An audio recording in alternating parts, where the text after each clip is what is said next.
En direct, réécoutez nos émissions telles que Allo Clédou, la revue de la presse ou encore le journal. Devenez vous-même journaliste en nous envoyant vos articles en format texto ou vidéo. D'autres fonctionnalités sympas vous attendent sur l'application Clédou. Clédou, c'est doux, c'est pour vous et avec vous. Le sport, les infos, la musique, l'actualité, le tout amusé et servi à chaud pour vous sur Radio Clédou.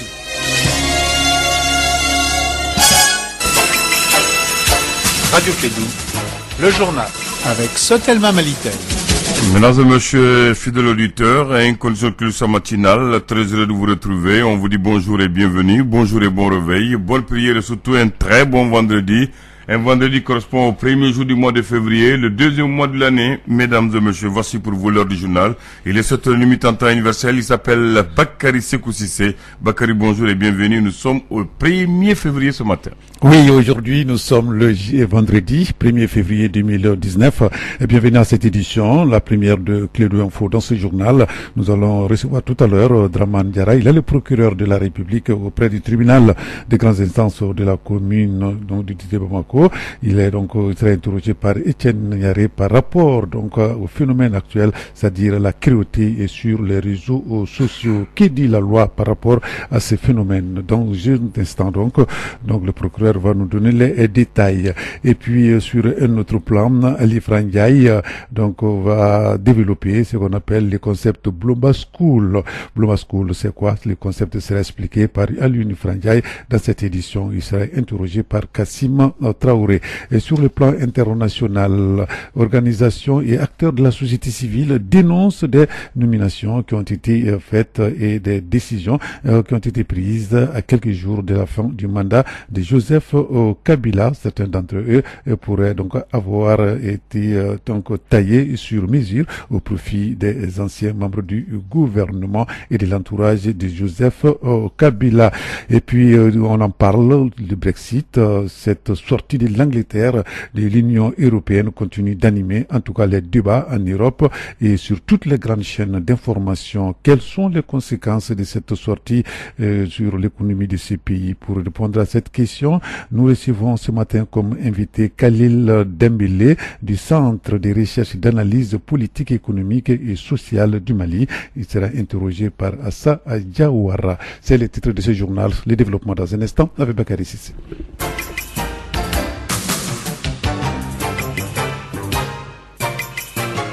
Bienvenue donc à cette édition, la première de Clédou Info. Tout d'abord, le lancement officiel de la campagne du pèlerinage 2019 aura lieu le 11 février prochain. Pour cette année, le gouvernement du Mali a décidé de la reconduction du coût du pèlerinage 2018, soit 2 363 615 francs CFA pour la filière gouvernementale sans le mouton. L'information est tombée au sorti du Conseil des ministres.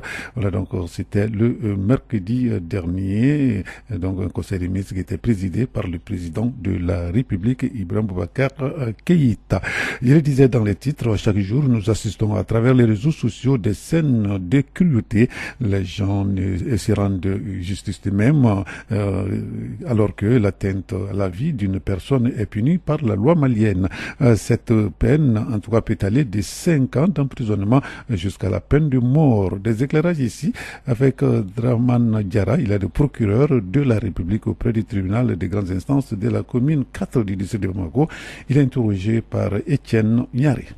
Ce que vous appelez cruauté, c'est des atteintes soit à la vie des personnes, soit à l'intégrité physique des personnes, que ce soit des atteintes volontaires ou involontaires. Pour ce qui est des atteintes à la vie, il s'agit des assassinats, des meurtres, et la panoplie d'empoisonnement et des crimes spécifiques comme les infanticides et autres là. Donc tous ces crimes-là, quand même, sont punis par des peines pouvant aller de 5 ans jusqu'à la peine de mort. Et c'est, je crois, ce qui est véritablement constaté aujourd'hui, sans compter les atteintes à l'intégrité physique aussi des personnes, comme des coups et blessures. Et il y a des atteintes à l'intégrité, mais des atteintes involontaires, mais qui découlent surtout de l'incivisme aussi, qui est autant grandissant que les facteurs des crimes d'atteinte à la vie. Aujourd'hui, j'en veux pour preuve les accidents de la circulation routière qui résultent pour beaucoup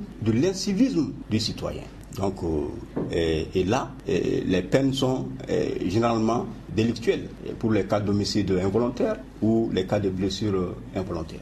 Voilà, donc là, c'était Draman Diarra, le procureur de la République auprès du tribunal des grandes instances de la commune 4 du district de Bamako, propos recueillis par Etienne Ignaré. Sans transition, c'est ce qui va nous conduire à la page internationale de ce journal. Berlin, Paris et Londres mettent en place un mécanisme de paiement européen destiné à permettre la poursuite des transactions commerciales entre l'Union européenne et l'Iran en dépit du rétablissement des sanctions américaines. Le but est de convaincre Téhéran à continuer à respecter l'accord sur le nucléaire signé à Vienne. C'était en 2015. Je le disais tantôt, organisation et acteurs de la société civile dénoncent des nominations qui ont été faites et des décisions qui ont été prises à quelques jours de la fin du mandat de Joseph Kabila. Nous sommes en République démocratique du Congo. Certaines d'entre elles pourraient avoir été taillées sur mesure au profit des anciens membres du gouvernement et de l'entourage de Joseph Kabila. C'est le cas de deux décrets qui ont été signés en novembre 2018 et qui octroient au Premier ministre ou autres membres du gouvernement de nombreux avantages. Acquitté le 15 janvier dernier des crimes contre l'humanité commis suite à la présidentielle de 2010 en Côte d'Ivoire, Laurent Gbagbo et Charles Blé Koudé sont toujours détenus dans la prison de la Cour pénale internationale CPI. Le 1er février, aujourd'hui, la Chambre d'appel tiendra une audience sur leur éventuelle libération, un simple, en tout cas, épisode dans une procédure qui s'annonce encore bien longue. Toujours en Côte d'Ivoire, les pro-Gbagbo continuent en tout cas de rentrer dans le pays. Sont déjà des centaines à l'avoir fait aujourd'hui. 54 militants pro-Gbagbo ont pris le chemin d'Abidjan dans des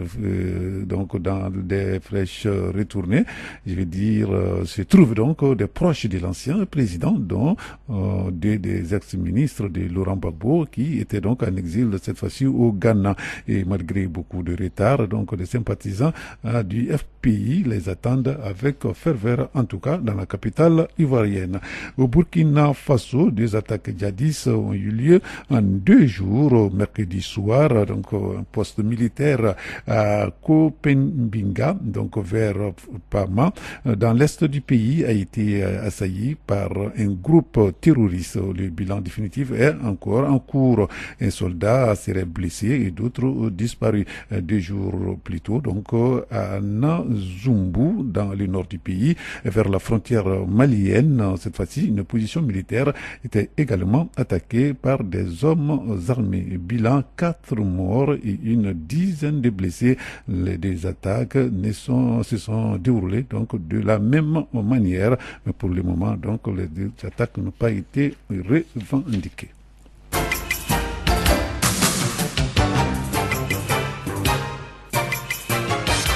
Nous allons retourner ici à Bamako pour parler d'un phénomène. Ce phénomène s'appelle les rires. Donc les rires faire du bien. Donc pour la santé, c'est ce que Mariam Kouyaté nous dit dans ce reportage.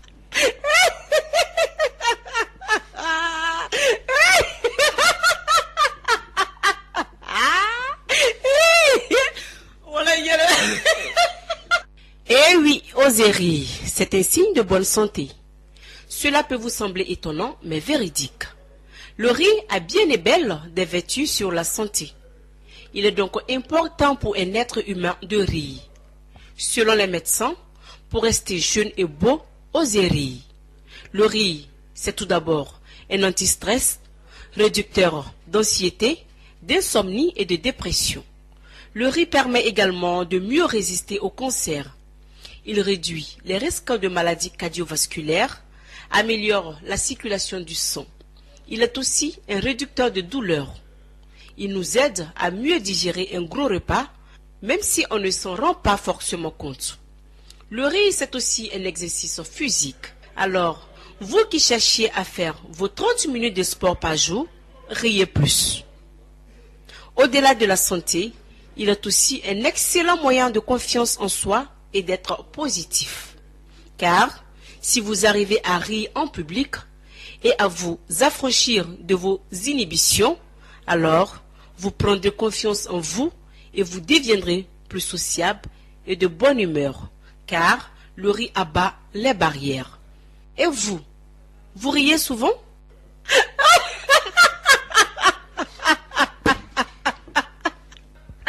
Alors, osez rire et surtout, ne vous limitez pas à rire. Donc là, merci Mariam Kouyaté. Donc, rions donc pour la santé. Je le disais dans les titres, nous allons parler de culture cette fois-ci avec un concept développé par Alioune Ifrandiaye. Ça s'appelle Bloomba School. Qu'est-ce que dit ce concept? Kassim a posé la question à Alioune Ifrandiaye. Voici sa réponse. Alioune Ifrandiaye, bonjour. Bonjour. Qu'est-ce qui explique ce nouveau concept Bloomba School? Le programme, c'est la continuité du Koteba Club, sauf que maintenant, le programme, on l'a élargi à d'autres corps de métier pour pouvoir permettre au moins à beaucoup de jeunes d'accéder à une incubation liée aux nouvelles réalités de l'action culturelle. Et donc, là, le programme de 2018-2019, on a 3 corps de métier, le disc jockeying, la vidéo numérique et puis l'humour, le stand-up d'humour. Et là aujourd'hui on a 6 vidéastes, 6 apprentis vidéastes, 4 apprentis disc-jockeys et puis 13 apprentis humoristes et un apprenti écrivain. Le travail, l'articulation du travail de tous ces gens-là peut permettre au moins d'élever un peu le niveau de ce qu'on appelle les arts urbains aujourd'hui. C'est ce qui explique. Qui est-ce qui va vous soutenir pour le financement? Nous espérons que l'État va nous soutenir. Il y a des programmes publics qui existent, qui ont pour mission, pour vocation de soutenir de tels programmes. Nous avons eu la chance d'avoir le ministre de l'Emploi, de la Jeunesse et de la Construction citoyenne qui a été le parrain de ce premier exercice. On pense qu'il a été sensibilisé véritablement à l'importance de ce programme. Nous pensons pouvoir l'amener avec nous pour nous soutenir. Il y a aussi d'autres programmes qui existent au niveau des partenaires au développement. Nous allons faire de telle sorte que ces partenaires aussi nous accompagnent. Orange aussi nous accompagne, ainsi que beaucoup d'autres entreprises privées comme Spirit qui s'est engagé aujourd'hui de donner du boulot aux jeunes qui sont en formation chez nous. Le baptême de Go, on peut le dire, la première production spectacle. Chaque mois, on va faire un exercice, c'est ce que nous appelons un exercice. Et cet exercice-ci, on a dit, première thématique de cet exercice, c'est de changer le nom de Go. Alors, ça a changé le nom de Go. Les propos sont d'Alioune Ifrandiaye. Il est le promoteur du studio Bloomba. Il a été interrogé par Kassim Traoré. À présent, nous arrivons à la page invitée de ce journal. Donc, nous allons parler aujourd'hui de l'accord Brexit. Cette sortie de l'Angleterre de l'Union européenne continue d'animer en tout cas des débats en Europe, en Afrique et un peu partout dans le monde et sur les grandes chaînes internationales d'information. Quelles sont les conséquences de cette sortie de l'Angleterre, de l'Union européenne? Pour répondre à cette question, nous avons ce matin comme invité Khalid Dambélé du Centre de recherche d'analyse politique, économique et sociale du Mali. Il est interrogé ici par Assa Diawara. Bonjour monsieur. Bonjour. Présentez-vous à nos auditeurs. C'est Dambélé Khalid, économiste chercheur au Centre de recherche d'analyse politique, économique et sociale CRAPES Mali. Je suis aussi chargé de cours complexe universitaire de Kavala. Quelle analyse faites-vous sur le Brexit? Le Brexit, d'abord, il faut savoir, ça traduit la tentative de sortie de la Grande-Bretagne dans l'Union européenne, sortie survenue suite effectivement aux besoins des Britanniques de vouloir manifester contre un certain nombre de mesures prises par l'ensemble des pays de la zone euro, lesquelles politiques vont dans le sens de diminution des dépenses de l'État, mais également des politiques de l'emploi. À un moment donné, le peuple britannique a senti effectivement qu'il y a trop de liberté de circulation migration d'un pays à un autre. Ils se sont vus menacés sur le plan de l'emploi. Ils ont vu que, notamment, la population d'un certain nombre de pays de l'Est venait chez eux et prenait les emplois facilement. Ce qui les a amenés effectivement à manifester leur opposition et qui aujourd'hui les a amenés à faire un référendum pour manifester leur volonté de sortie de l'Union européenne. Donc, ce qu'il faut comprendre, c'est que à un moment donné, c'est le peuple même qui a voulu faire part de leur volonté de ne plus appartenir à la zone euro. Mais bon, cette manifestation de volonté fut encouragée par un certain nombre de politiques qui ont soutenu ces besoins par des mauvaises informations, ce que vous appelez dans votre jargon les fake news, qui ont effectivement accéléré cette sortie de la zone euro. Aujourd'hui, on voit que les Britanniques peinent quand même à sortir parce que pendant 2 ans de négociations, les députés à l'Assemblée ne parviennent pas à se mettre d'accord sur le fond du dossier, sur l'accord qui est parvenu entre Theresa May et les autres chefs d'État de la zone euro. Cela prouve à quel point les campagnes qui se sont menées juste il y a 2 ans se sont menées sur la base du faux. Les politiques qui voulaient cette sortie-là ont manipulé effectivement un grand pays démocratique, notamment la Grande-Bretagne, ont manipulé effectivement un peuple qui n'est pas aussi un peuple qui est assez imprégné, si vous voulez, dans les cultures démocratiques. Donc aujourd'hui, on voit que ce qu'on a dit il y a 2 ans, aujourd'hui, les gens commencent à prendre la pesanteur de la situation, la gravité de la situation. C'est ce qui bloque d'ailleurs la sortie de la zone euro. Je pense que ça va effectivement pas affaiblir, mais c'est une situation d'incertitude pour les deux côtés. On ne sait pas exactement